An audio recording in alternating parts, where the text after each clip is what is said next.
তার প্রতিভা নিয়ে কারো মনে নেই কোনো সংশয়, তার সামর্থ্য নিয়েও নেই কোনো প্রশ্ন।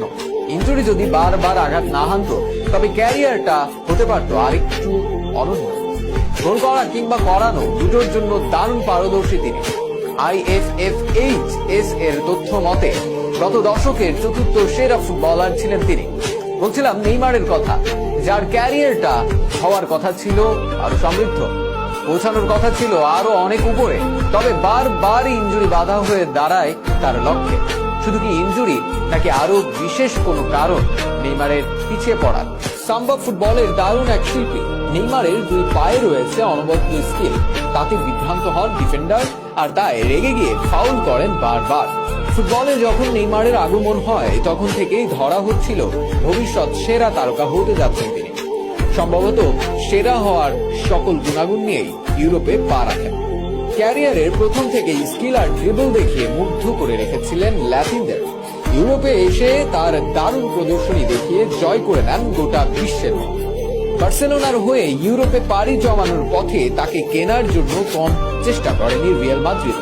তবে মেসির সাথে খেলবেন বলে রিয়ালের লোভনীয় প্রস্তাব ফিরিয়ে মাত্র 88 মিলিয়নে কাতালান ক্লাবে পাড়ি জমান এই ব্রাজিলিয়ান সুপারস্টার।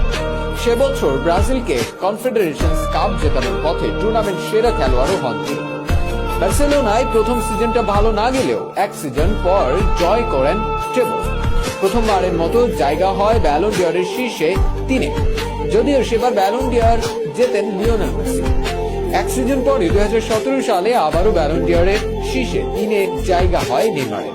সেবার ব্যালন ডি'অর জেতেন ক্রিস্টিয়ানো রোনালদো। প্রত্যাশা অনুযায়ী নেইমার প্রতি বছর অসাধারণ খেলেছিলেন, তবে তার ভাগ্যে জোটেনি ব্যক্তিগত বড় শিরোপা। অবশ্য এ নিয়ে নেইমারের কোনো ত্রুটি নেই, কারণ দুর্ভাগ্যবশত তিনি যে খেলছেন মেসি ও রোনালদো যুগে। তাই তো ব্যালন ডি'অরে গত যুগে মেসি ও রোনালদোর পর শীর্ষে 10 সর্বোচ্চ ধারাবাহিকতা থাকা সত্ত্বেও পুরস্কারটি ছুঁয়ে দেখা হয়নি একবার। 2017 সালে 220 মিলিয়ন রেকর্ড ট্রান্সফারে বার্সেলোনা ছেড়ে পাড়ি জমান পিএসজিতে। নিজের ভাগ্য যেন সেখান থেকে খারাপ হতে শুরু করে তার।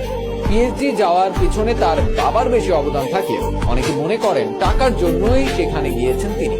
পরিসংখ্যান তার পক্ষে কথা বললেও বারবার ইনজুরির শিকার হচ্ছিলেন তিনি। 2018 বিশ্বকাপেও অংশ নিয়েছেন ঝুঁকিতে, তাই অল্প স্পর্শে বারবার মাঠে লুটিয়ে পড়লেও হয়েছিলেন সমালোচনা। অথচ সেখানে কিছুই যে করার ছিল না তার। দেশকে বাঁচাতে হলে আগে যে বাঁচানো লাগবে নিজেকে, তাই তো বেছে নিয়েছেন সেই পন্থা।